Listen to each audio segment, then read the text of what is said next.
Luar biasa, saya sampai nangis Bang Suma. Allahu Akbar, Masya Allah, Subhanallah.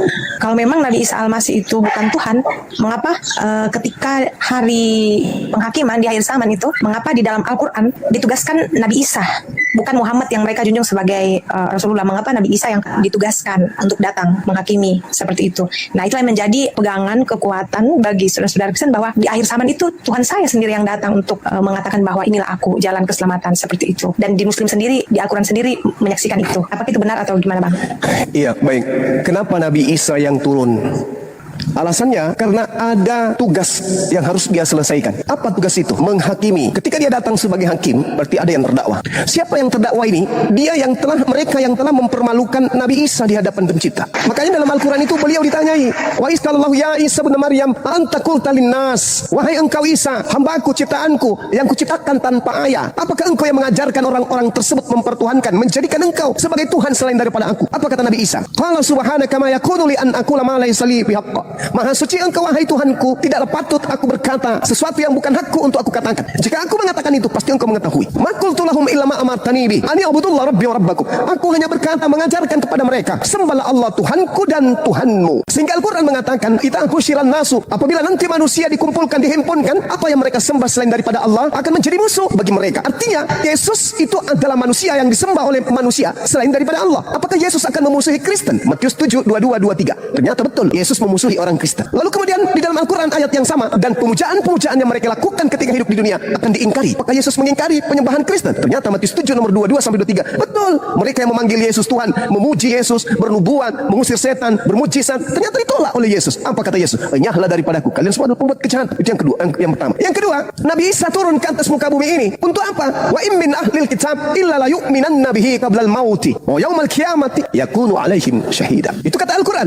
Tidak ada seorang pun di antara ahli kitab yang tidak beriman kepada Nabi Isa alaihissalam menjelang kematiannya, dan pada hari kiamat Nabi Isa akan menjadi saksi atas mereka. Lalu kemudian ketika Nabi Isa turun sebagai hakim, siapa yang mau dihakimi? Umat Islam mau dihakimi. Apa alasannya umat Islam mau dihakimi? Nabi Isa tidak datang untuk umat Islam, Nabi Isa datang untuk Bani Israel. Maka yang dihakimi adalah mereka yang terdakwa. Kenapa mereka terdakwa? Karena mereka melakukan pengingkaran kepada ajaran Nabi Isa ketika Nabi Isa datang kepada Bani Israel. Apa yang dikatakan oleh Nabi Isa alaihissalam? Maqultu lahum, saya tidak berkata sesuatu yang bukan hakku. Yang aku katakan, sembahlah Allah Tuhanku dan Tuhanmu. Di dalam Yohanes 12 nomor 48. Apa kata Yesus?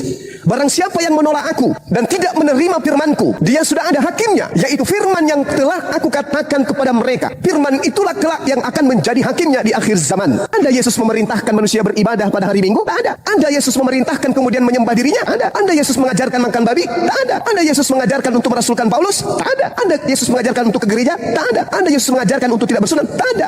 Lalu apa kemudian bisa dihakimi di Islam dari Yesus? Tak ada. Yang dihakimi adalah orang yang mengaku-ngaku pengikutnya, membawa-bawa pengikutnya, tetapi mempermalukan dirinya di hadapan Tuhannya. Makanya dikatakan datangnya Yesus menghakimi berdasarkan dengan perkataan dan firman yang ia sampaikan kepada Bani Israel. Matius 10 nomor 5 nomor 6 misalnya. Yesus berpesan kepada ke-12 muridnya. Apa pesan Yesus? Wahai muridku, ya paman, jangan kau ke bangsa lain, tapi pergilah kepada domba yang sesat dari bangsa Israel. Kata siapa? Kata Yesus. Yesus nanti kelak datang menghakimi orang-orang ini. Tahu, pada saat aku nasihatkan jangan ke bangsa lain, ada di antaramu yang pergi ke bangsa lain sampai orang-orang ini menuhankan aku. Oh tidak Yesus, sepeninggalmu kami teraniaya, sepeninggalmu kami dibunuh, sepeninggalmu kami dipenjara, sepeninggalmu kemudian kami dihakimi. Siapa pelakunya? Sang pembinasa keji yang duduk dan ngaku-ngaku sebagai pengikutmu, ngaku-ngaku sebagai utusanmu, ngaku-ngaku sebagai rasulmu. Siapa namanya? Itu dia, Paulus. Dialah yang menyebabkan engkau menjadi Tuhan setelah engkau terangkat. Sedangkan tak ada firman yang kau sampaikan kepada kami, sembahlah aku, Tuhankanlah aku adalah firman yang menjadi manusia, aku adalah Bapa yang inkarnasi jadi manusia. Kamu tidak pernah mengatakan itu. Makanya kami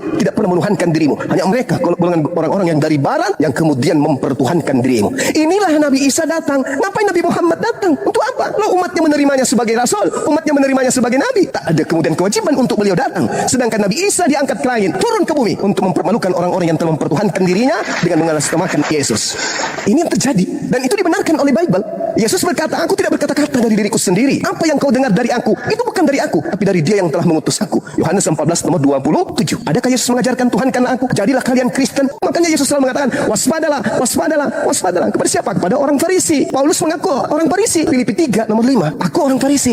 Kebetulan Yesus selalu minta muridnya agar waspada kepada orang Farisi tersebut. Nah, adakah kemudian Bani Israel waspada kepada orang Farisi? Yes, sampai hari ini Yudaism masih ada. Siapa yang menerima orang Farisi ini menjadi rasul? Orang Barat, orang Roma, orang Yunani. Kenapa dengan mudah mereka percaya? Karena Paulus tahu orang Roma, orang Yunani konsep keagamaannya adalah triteos, tridewa, 3 dewa, makan babi, tidak bersunat, ibadah minggu, perayaan dewa Horus. Ya, Paulus tahu itu, maka dia menjual agama yang dicocok-cocokkan dengan orang Barat, orang Romawi, orang Yunani penjajah pada masa itu. Ajarannya diterima. Yes, kenapa diterima? Karena mereka menyembah dewa Horus tapi fiktif. Mereka menyembah dewa Zeus tapi tak pernah nampak. Mereka menyembah kemudian Hercules tapi hanya angan-angan nenek moyang mereka. Dewa-dewa mereka tak pernah nuzul. Tapi ketika mereka melihat Yesus membangkitkan orang mati, membuat orang lumpuh berjalan, orang buta melihat, mereka takjub. Oh, inilah Tuhan kita, inilah dewa kita. Dijuallah kemudian ke Roma dan Yunani. Diterima, resmilah abad keempat Yesus menjadi Tuhan bagi mereka, menggantikan dewa Horus. Itu fakta real. Kesalahan inilah sehingga Allah mengutus Islam dengan Al-Quran untuk meluruskan. Ya ahlal kitab, qad ja'akum rasuluna yubayyinu lakum, wahai ahli kitab, Yahudi, Nasara dan orang-orang zalim yang ada di antara keduanya, telah datang nabiku kepadamu, yaitu baginda Rasulullah Muhammad sallallahu alaihi wasallam. Barang siapa yang ingin selamat, ikut. Dia membawa kitabullah, dia membawa cahaya, yaitu dinul Islam. Ikut. Tapi kalau kamu tidak ikut, hendak kemana kalian pergi? Aku akan minta kepada Bapa. Yohanes 14 nomor 26. Apa kata Yesus? Nomor 16.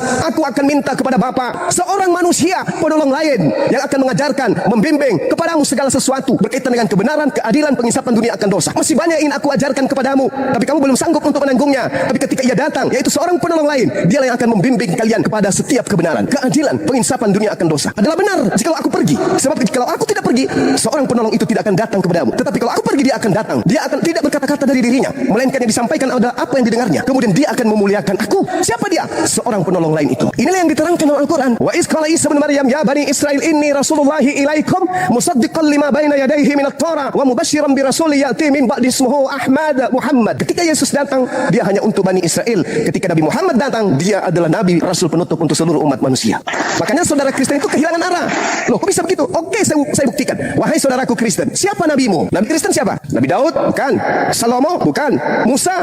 Bukan. Abraham? Bukan. Yesus? Bukan. Nabinya Kristen siapa? Kitabnya banyak. Markus, Matius, Yohanes. Banyak kitabnya orang Kristen. Tapi nabinya siapa? Sebutkan satu aja. Tak ada, paman. Terus bait suci. Mana bait sucinya orang Kristen? Bait suci itu adalah bait Elohim yang di dalamnya tidak boleh masuk barang najis, tidak boleh masuk ke dalamnya. Orang yang tidak bersunat haram hukumnya masuk ke dalamnya. Orang yang tidak tahir tidak boleh masuk ke dalamnya. Orang yang tidak membasuh tangan, kaki, wajah tidak boleh masuk ke dalamnya. Tidak boleh. Orang yang makan babi, makanan-makanan yang dinajiskan, yang diharamkan oleh Torah, haram hukumnya masuk ke dalam. Mana bait sucinya orang Kristen? Tak ada. Yang ada cuma gedung, tempat bernyanyi-nyanyi, hari Minggu, hari Sabtu dan seterusnya. Bait sucinya mana? Tidak bisa dikatakan suci kalau di situ masih ada tidak bersunat. Tidak boleh. Tidak mandi junub. Tidak boleh dikatakan bait suci. Coba kita lihat di Yehezkiel 44 nomor 9, nomor 6, nomor 7, nomor 8. Apa kata Elohim di sana? Sekian banyak pelanggaran yang engkau lakukan wahai Bani Israel, tapi ada satu pelanggaran yang sangat-sangat menyakitkan hatiku, yaitu engkau memasukkan orang-orang yang tidak bersunat qulub masuk ke dalam tempat ibadahku. Luar biasa. Saya sampai nangis Bang Suma. Allahu Akbar, Masya Allah, Subhanallah.